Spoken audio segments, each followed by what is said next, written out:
This is a book I read earlier this year. I highly recommend. Here's a brief review to tell you why.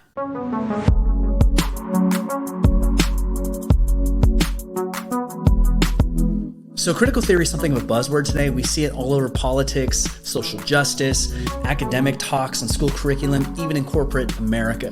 The problem is so few people have a working understanding from primary sources as to what critical theory even is.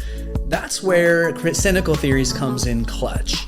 So the authors do a great job taking us on a journey of understanding the ideological history of critical theory, all the way from postmodernism to its present day form and its applications in the realm of gender, sexuality, race, even fat studies.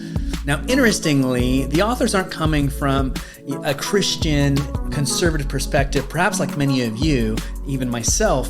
In fact, they come from a secularist, atheist, liberal academic perspective. They're analyzing critical theory from primary sources, and they're analyzing its impact on society today, and they're sounding the alarm. This is not a book that seeks to undermine liberal feminism, activism against racism, or campaigns for LGBT equality.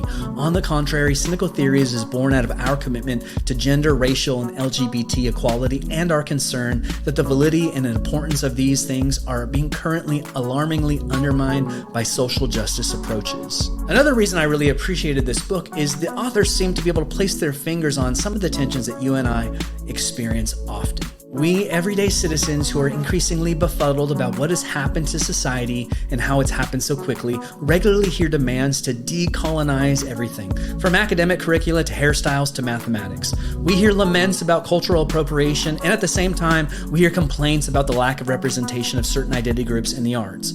We hear that only white people can be racist and that they are always so by default. Politicians, actors, and artists pride themselves on being intersectional.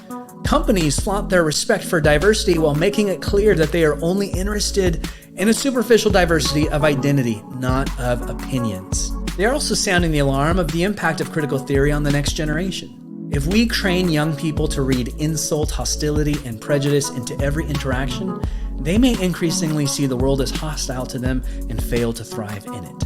Some people I'd recommend this book to: number one, people who want a working understanding of critical theory and its impact in society today and how this ideological system came into being. Number two, those parents who want to send their students, their kids, into the university system.